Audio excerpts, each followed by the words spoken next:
The lights of the Good Morning America studio were colder than usual that morning, carrying a razored brightness that didn't simply illuminate the space, it dissected it. Shadows clung sharply to the corners of the stage like they were afraid to move. The cameras were already humming, low, constant, almost predatory, as if they sensed something electric floating in the air long before anyone said a word. It was early, far earlier than most significant segments, but the crew felt unusually alert. The kind of alertness that comes when instinct whispers that the day is not going to behave normally. Brad Pitt arrived quietly at first, stepping through the backstage hallway with a calm that felt too controlled to be natural. He wore a smooth charcoal jacket, sleeves rolled up just enough to reveal that faint, restless energy in his forearms. His expression was relaxed, but only on the surface, like a lake whose mirror-still top hides the undercurrents dragging beneath. He nodded politely at passing crew members, his voice soft, but his eyes flickering with something they couldn't quite decipher. He carried himself as though his mind had been somewhere else all morning, someplace heavier, someplace he wasn't ready to name. George Stephanopoulos stood waiting off to the side of the main stage, flipping through his note cards with the kind of habitual precision that came from years of anchoring. But his thumb paused every so often on a particular line, and his eyes tightened almost imperceptibly. There was something written there that even he wasn't entirely comfortable with, something he wasn't sure he should ask, but something he knew the network expected him to bring up. A faint shiver of tension drifted through the space, settling into tiny pockets in the air. A stage manager leaned toward George. "He's ready for you," she whispered, her voice dipped in a cautious tone that George immediately picked up on. Something was already off. George straightened his tie. "We're running on time." "Perfectly," she replied, though she didn't sound confident. Her eyes kept darting toward Brad, like she was studying his posture, his breathing, the angle of his jaw, searching for clues. Brad finally stepped into the line of studio lights, the glow catching the edges of his face, sharpening every contour. He blinked a few times, his pupils tightening under the brightness, and then he offered a faint practice smile. But it wasn't the charming, soft-edged smile that audiences were used to.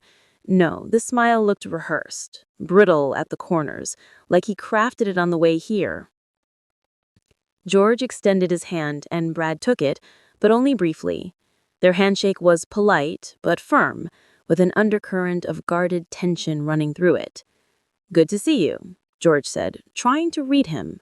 "You too," Brad replied, his voice steady, but the tone slightly lower than usual. Something weighed down his words. As they moved toward their seats, the floor manager counted down. "We're live in 30 seconds. Brad exhaled slowly. He wasn't nervous. This wasn't the tremble of stage fright.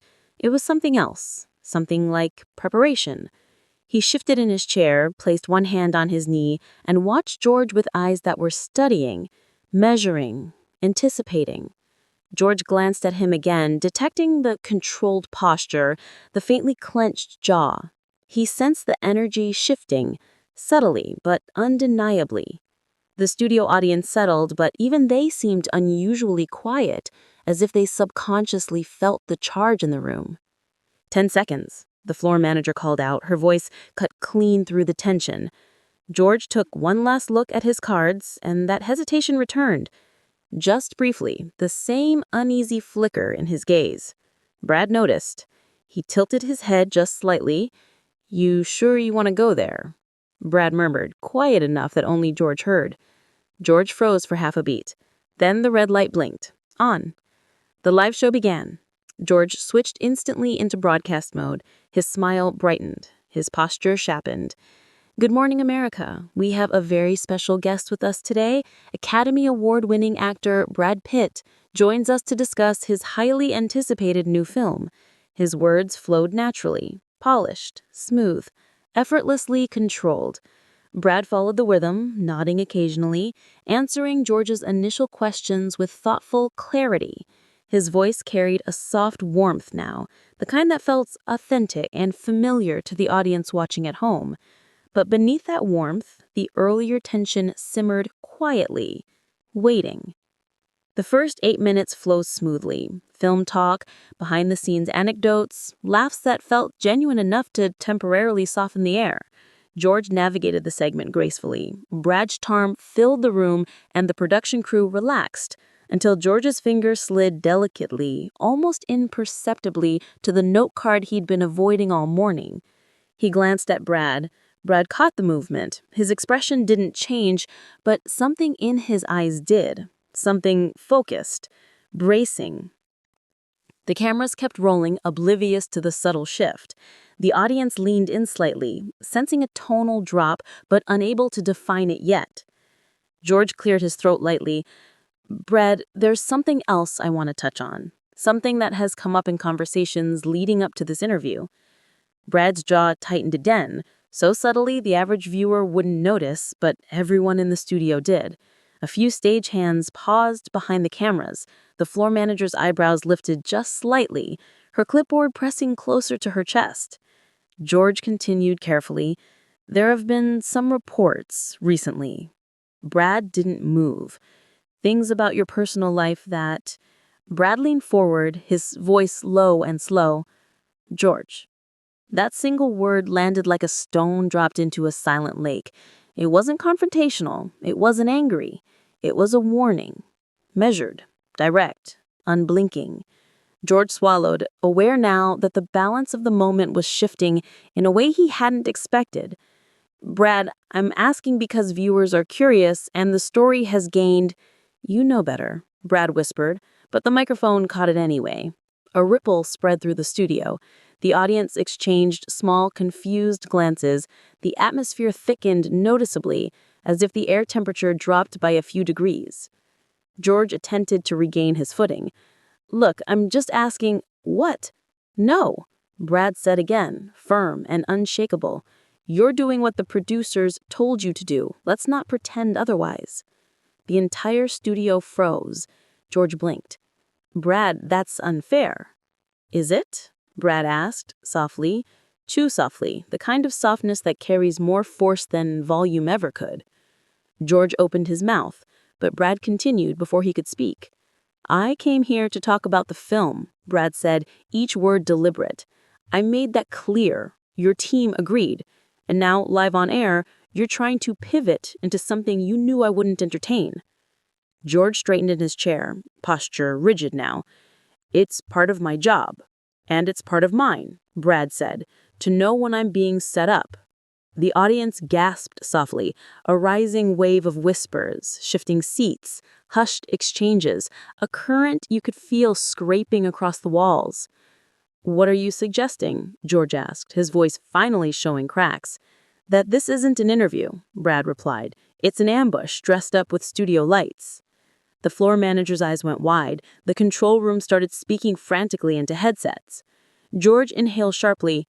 "Brad, I'm giving you an opportunity to respond to allegations that—" Brad leaned forward, eyes locked on him with a chilling steadiness. "You don't want answers, George. You want ratings." George's face paled just slightly, but only those closest could see it. "We should cut to break," someone said through the stage speakers, barely audible to the audience. But no one moved. No one dared. Brad uncrossed his chin slowly, placing his palms flat on his thighs like he was grounding himself. His breathing changed. Still calm, still controlled, but heavier now. "Loud. George," he said quietly, "if you push this, I won't sit here and let you frame me the way your card says." George stared back, trying desperately to regain the authority he had lost. "This is my show," he said, though the tremor in his voice betrayed him. Brad's reply came soft, near whisper thin. "Not today." Every person in the studio felt the earth shift under that sentence. It was subtle, but undeniable. The moment where control slipped from the anchor's hands and into Brad's. The silence that followed was suffocating. A long beat, a second beat, a third, and then George made a choice. A wrong one. He lifted the card and read the question aloud. The audience gasped. Brad's expression darkened. Not explosive, not furious, but something more dangerous. Deeply disappointed, deeply tired and entirely done. He slowly unhooked his mic. George's eyes widened in disbelief. "Brad, don't." Brad walked, and the studio erupted, and then the feed glitched. The control room scrambled, the camera jolted, and the screen snapped to commercial. But in those final seconds before the cut, you could see Brad turning toward George with a look that promised the conversation was far from over. And that was the moment the story truly began. The commercial break slammed onto the broadcast like a steel door shutting between two worlds. But inside the studio, nothing shut, nothing calmed, nothing reset. The lights still burned that icy, clinical brightness. The camera still buzzed with an almost metallic jitter. The room didn't breathe. It held its breath, trapped in the suspended aftermath of something that wasn't supposed to happen,